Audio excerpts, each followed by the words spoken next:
ஹல்லேலூயா. சீயோன் வேதாகம ஆய்விற்கு அன்போடு கூட இயேசு கிறிஸ்துவின் நாமத்தில் உங்களை வரவேற்கிறேன்.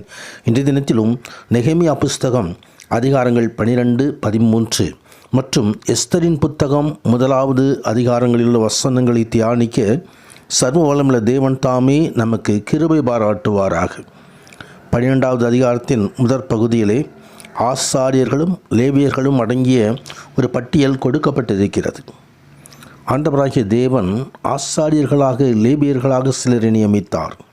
அதே வேளையிலே புதிய ஏற்பாட்டிலே அவர்தாமே சிலுவையில் சிந்தப்பட்ட நம்ம இரத்தத்தை கொண்டு அந்த இரத்தத்தினால் நம்மை கழுவி பிதாவுடைய சமூகத்திலே நம்மை ஆசாரியர்களும் ராஜாவும் ஆக்கிறார் என்று சொல்லி வெளிப்படுத்தின விசேஷம் 1வது அதிகாரம் 6வது வசனம் தெரிவிக்கிறது.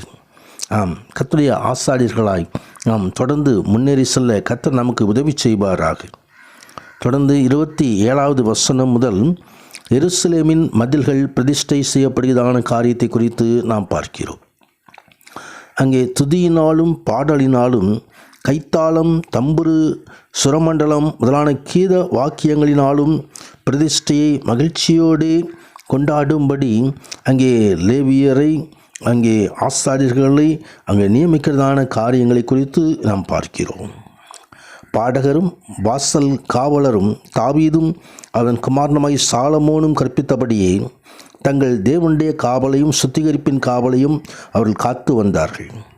தாவீதும் ஆசாப்பும் இருந்த பூர்வ நாட்களில் பாடகரின் தலைவரும் தேவனுக்கு துதியும் ஸ்தோத்திரங்களும் செலுத்துகின்றதான கீதங்களை பாடும்படியாக அங்கே திட்டம் பண்ணப்பட்டிருந்தது. செருபாபேலின் நாட்களில், நெகேமியாவின் நாட்களில் இஸ்ரவேல் எல்லோரும் பாடகருக்கும் வாசல் காவலருக்கும் அன்றாட திட்டமாகிய பங்குகளை அவர்கள் லேவியருக்கென்று பிரதிஷ்டை பண்ணி கொடுத்தார்கள். லேவியர் ஆரோனின் புத்திரருக்கென்று அவர்கள் தங்கள் பங்கை பிரதிஷ்டை பண்ணி கொடுத்தார்கள். கர்த்தருடைய மகிமை உண்டாவதாக. பாடல் மூலமாக, துதிகளின் மூலமாக ஆண்டவரை நாம் மகிமைப்படுத்தக்கூடிய பவுலும் சீலாவும் ஆண்டவரை துதித்து பாடும் பொழுது சிறையிலிருந்து ஒரு விடுதலை கிடைத்தது. நம்மையும் நமது சிறைப்பையும் ஆண்டவர் திருப்புவார். ஆண்டவரை துதித்து அவரை மகிமைப்படுத்தலாம். கர்த்தருடைய மகிமை உண்டாவதாக. தொடர்ந்து கடைசி அதிகாரமான 13வது அதிகாரத்திலே நெகேமியாவின் இறுதி சீர்திருத்தங்களை குறித்து நாம் காண முடியும். தேவனுடைய ஜனங்களுக்கும் அவிசுவாசிகளுக்கும் துன்மார்க்க பழக்கங்களுக்கும் இடையே ஒரு தடை ஏற்படுத்தும்படி தேவ நம்பிக்கையில்லாத மற்ற ஜனங்களோடு சேராதபடிக்கு இஸ்ரவேலர்கள் தனியாக பிரித்து வைக்கப்பட்டார்கள். ஏனென்று சொன்னால், பரிசுத்தமுள்ள ஒரு ஜாதியை ஆண்டு விரும்பினார். அந்த ஜனங்கள் பரிசுத்தத்திலும் நீதியிலும் நிலைத்திருக்க வேண்டும்படி சொல்லி விரும்பினார். எனவே அந்நிய நுகத்திலே இணைக்கப்படக்கூடாது என்று சொல்ல கட்டளையை பழைய ஏற்பாட்டு மாத்திரமல்ல, புதிய ஏற்பாட்டிலும் அது கொடுக்கப்பட்டிருக்கிறது. கர்த்தருடைய மகிமை உண்டாவதாக. நெகேமியா கொஞ்ச காலம் எருசலேமை விட்டு பெர்சியாவுக்கு சென்றிருந்து மீண்டும் திரும்பி வந்த பொழுது எருசலேமின் யூதர்கள் தங்கள் நல்லொழுக்க நடத்தையிலும் தேவனுக்குரிய ஆவிக்குரிய அர்ப்பணிப்பிலும் அவர்கள் குறைவாக காணப்பட்டார்கள்.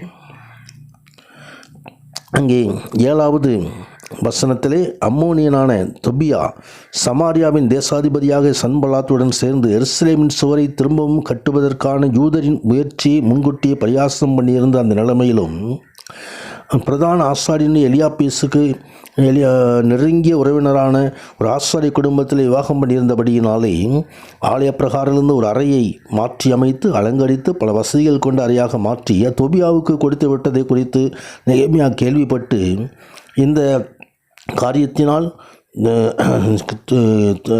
நெகேமியா கோபமடைந்து மனமடிவாகி அங்கிருந்த பொருட்களை எல்லாம் வீசி எறிந்து விடுகிறதை குறித்து நாம் பார்க்கிறோம். தேவனுடைய ராஜ்யம் பரிசுத்தமானது. அது அந்நியர் கையிலே, சத்துருவனுடைய கையிலே, அது பரிசுத்த குலைச்சலான வகையிலே ஒப்பு கொடுக்கக்கூடாது என்பதை இங்கே இருந்து நாம் கற்றுக்கொள்கிறோம். தொடர்ந்து 12வது அதிகாரத்திலும் யூதர் எல்லா தானியம், திராட்சை ரசம், எண்ணெய் என்பவர்களில் தசமபாகத்தை பொக்கிஷாரங்களில் கொண்டு வந்தார்கள். மல்கியா 4:2 சொல்லப்பட்டிருக்கிறது, தசமபாகங்களை என் ஆலய பொக்கிஷ வரையிலே கொண்டு வாருங்கள் என்று எழுதப்பட்டிருக்கிறது. அப்பொழுது நான் உங்களை ஆசீர்வதிக்க மாட்டோனோ என்று சொல்லி பல வானத்தின் பலன்களை திறந்து ஆசீர்வதிக்க மாட்டேனோ என்று சொல்லி சோதித்து பாருங்கள் என்று எழுதப்பட்டிருக்கிறது. ஆண்டவருக்கு நமது வருமானத்தில் பகுதியை தசமமாக கொடுக்கும் பொழுது ஆசீர்வாதம் கடந்து வருகிறது என்று சொல்லி வேதம் நமக்கு தெரிவிக்கிறது. அந்த காரியத்தை இங்கே இந்த ஜனங்கள் செய்ததை குறித்தும் நாம் பார்க்கிறோம். கர்த்தருடைய பரிசுத்த நாமத்திற்கு மகிமை உண்டாவதாக. தொடர்ந்து ஓய்வு நாளை பரிசுத்தமாய் அனுசரிக்க வேண்டும் என்பதையும் குறித்தும் இங்கே பார்க்கிறோம். தேவ ஜனங்கள் தேவனுக்கு கீழ்ப்படிவதை விட்டு ஓய்வு நாளில் ஓய்ந்திருக்க வேண்டும் என்ற தேவனுடைய கட்டளையை, அது 10 கற்பனைகளில் ஒன்று, அதை மீறி தங்களது சொந்த காரியங்களிலே, வியாபாரத்திலே, மற்ற காரியங்களிலே, உலக காரியங்களில் ஈடுபட்டார்கள். அதை நெகேமியா சீர்திருத்தி வைக்கிறதை குறித்து நாம் பார்க்கிறோம். ஆம், தேவனுக்கு கொடுக்க வேண்டிய காரியத்தை தேவனுக்கு கொடுக்க வேண்டும். ஓய்வு நாளை நாம் பரிசுத்தமாய் ஆசரிக்க கற்றுக்கொள்ள வேண்டும். முதலாவது தேவனுடைய ராஜ்யத்தையும் நீதியும் தேடுங்கள் என்று சொல்லி மத்தேயு 6:33 எழுதப்பட்டிருக்கிறதை குறித்து நாம் அறிந்திருக்கிறோம். கர்த்தருடைய பரிசுத்த நாமத்துக்கு மகிமை உண்டாவதாக. எனவே சீர்திருத்தம் செய்யும்படி நெகேமியா அவர்களை கடிந்து கொண்டு அவர்களை கர்த்தருடைய பாதையிலே கொண்டு வருகிறதை குறித்து நாம் பார்க்கிறோம். தொடர்ந்து எஸ்தர் புத்தகத்திலே முதல் அதிகாரத்தில் நடக்கதான காரியங்கள், இந்து தேசம் முதல் எத்தியோப்பியா தேசம் வரைக்கும் 127 நாடுகள் அகாஸ்வேரு என்ற ராஜாவின் கீழே இருந்தது. ராஜாவாகிய அகாஸ்வேரு சூசான் அரண்மனையிலே தன் ராஜ்யத்திலே சிங்காசனத்தின் மேல் வீற்றிருந்தான் என்று சொல்லி அந்த நாட்களிலே நடந்த காரியங்களை குறித்து எஸ்தர் புத்தகத்திலே தரப்பட்டிருக்கிறது. கர்த்தருடைய பரிசுத்த நாமத்துக்கு மகிமை உண்டாவதாக. சூசான் அரண்மனையிலே பல விழாக்கள் கொண்டாடுவது வழக்கம். அப்படிப்பட்ட ஒரு விழாவிலே ராஜஸ்திரியாகிய வஸ்தியை ராஜா அழைத்த பொழுது வர மறுத்ததினால் அந்த வஸ்தி அந்த ராஜஸ்திரியின் நிலைமையிலிருந்து நீக்கப்பட்டு வேறொரு ராஜஸ்திரியை தெரிந்து கொள்வதான ஒரு காரியத்தை குறித்தும் நாம் இங்கே பார்க்கிறோம். கர்த்தருடைய பரிசுத்த நாமத்துக்கு மகிமை உண்டாவதாக. மனைவி கணவனுக்கு கீழ்ப்படிந்திருக்க வேண்டும் என்று சொல்லி வேதம் நமக்கு கற்றுத்தருகிறது. கீழ்ப்படியாமல் என்பது பல காரியங்கள் சம்பவித்து விடுகிறது. சத்துருவான பல காரியங்களை கொண்டு வந்து விடுகிறான். எனவே கர்த்தருக்குள் நாம் கீழ்ப்படிந்திருக்கும்படியாக அழைக்கப்படுகிறோம்.